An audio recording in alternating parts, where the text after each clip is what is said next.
ଆପଣ ଅନେକ ପ୍ରକାର ବରାର ରେସିପି ଖାଇଥିବେ ତ ମୁଁ ଆଜି ଆପଣମାନଙ୍କ ସହିତ ଏ ଯେଉଁ ବରାର ରେସିପି ସେୟାର କରିବି ତାହା ଖାଇବାକୁ ଯେତିକି ଟେଷ୍ଟ ବନେଇବାର ପ୍ରୋସେସ୍ ମଧ୍ୟ ବହୁତ ସହଜ। ଆପଣମାନେ ଥରେ ନିଶ୍ଚୟ ଟ୍ରାଏ କରିବେ ଖାଇବାକୁ ଏତେ ଟେଷ୍ଟ ଆପଣଙ୍କୁ କ'ଣ କହିବି। ଦେଖନ୍ତୁ ମୁଁ ଏଠି କିଛି ମଟରକୁ ଭଲକିନି ଧୋଇକି ଭିଜେଇ ନେଇଥିଲି। ଭିଜେଇକି ତାକୁ ଗ୍ରାଇଣ୍ଡିଙ୍ଗ ଜାରରେ ଦେଇଦେବା ଅଳ୍ପ ପାଣି ଦେଇଦେବା ଯେମିତି ଭଲକିନି ପେଷ୍ଟ ହେଇଯିବ। ବେଶୀ ପ୍ଲେନ୍ କରିବାନି ହାଲକା ଦରଦର ଖଣ୍ଡ ରଖିବା। ଦେଖନ୍ତୁ ଭଲକିନି ପେଷ୍ଟ କରିନେଇଛି। ଏଠି ମୁଁ କଞ୍ଚାଲଙ୍କା ରସୁଣ କିଛି ଦେଇଦେବା ସେଥିରେ। ଦେଖନ୍ତୁ ଗୋଟେ ବଡ଼ ଚାମଚ ବେସନ ଦେଇକି ତାକୁ ଭଲକିନି ଗୋଳେଇ ନେବା। ଯଦି ଆପଣମାନେ ଚାହିଁବେ ଏଠି ବେସନ ସ୍କିପ୍ କରିପାରନ୍ତି ଆପଣ ସେମିତି ମଧ୍ୟ ବନେଇ ପାରିବେ। ଏଠି ଗୋଟେ ଚାମଚ ମୁଁ କଞ୍ଚାଲଙ୍କା ଆଉ ରସୁଣର ଛେଚା ଦେଇଛି। ଆଉ କିଛି ଭୃଷଙ୍ଗ ପତ୍ରର କଟା ଦେଇଦେବା। କିଛି ସ୍ୱାଦ ଅନୁସାରେ ଲୁଣ ହଳଦୀ ଗୁଣ୍ଡ କଲର୍ ପାଇଁ ଦେଇଦେବା। ଦେଇକି ଭଲକିନି ତାକୁ ଗୋଳେଇ ନେବା ପ୍ରଥମେ।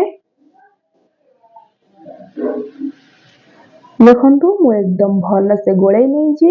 ଏଠି କଢ଼େଇରେ ଦେଇଦେଇଛି କିଛି ରିଫାଇନ୍ ତେଲ। ତେଲ ଗରମ ଏକଦମ ହେଇଗଲାଣି ଆମର। ସେଥିରେ ମୁଁ ଛୋଟ ଛୋଟ ବରା ଆକାରରେ ବ୍ୟାଟରକୁ ଦେଇଦେବା। ଆପଣମାନେ ଚାହିଁବେ ଯଦି ବଡ଼ ବଡ଼ ମଧ୍ୟ କରିକି ଏହି ବ୍ୟାଟରକୁ ଦେଇ ପାରନ୍ତି। ଛୋଟ ଛୋଟ ପକୁଡ଼ି ହିସାବରେ କଲେ ବହୁତ ଟେଷ୍ଟ ଲାଗିଥାଏ। ଦେଖିବାକୁ ମଧ୍ୟ ବହୁତ ଭଲ ଲାଗିଥାଏ। ଦେଖନ୍ତୁ ଏପଟ ସେପଟ କରି ଏକଦମ ଗୋଲ୍ଡେନ୍ ବ୍ରାଉନ୍ ହେଲା ପର୍ଯ୍ୟନ୍ତ ତାକୁ ଛାଣିବା ଯେମିତି ଉପରଟା ବହୁତ ସୁନ୍ଦର କ୍ରିସ୍ପି ହେଇଯିବ। ଦେଖନ୍ତୁ କେତେ ସୁନ୍ଦର କ୍ରିସ୍ପି ହେଇଯାଇଛି ଆମର ବରା ଗୁଡ଼ାକ। ମୁଁ ସେମ୍ ପ୍ରୋସେସ୍ରେ ଆଉ ରଖିଥିବା ବ୍ୟାଟରକୁ ସବୁ କଢ଼େଇରେ ଦେଇଦେବା।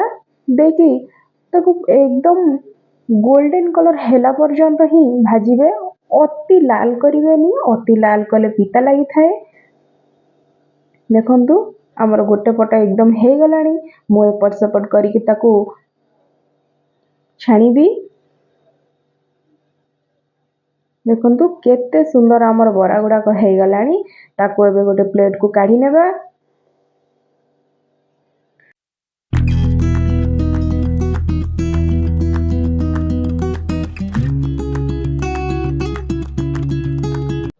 ଆପଣମାନେ ଦେଖିଲେ ତ ଏ ବରାର ରେସିପି ବନେଇବା କେତେ ସହଜ। ମାତ୍ର 2-3ଟି ସାମଗ୍ରୀରେ ଆପଣମାନେ ବରା ବନେଇ ପାରିବେ।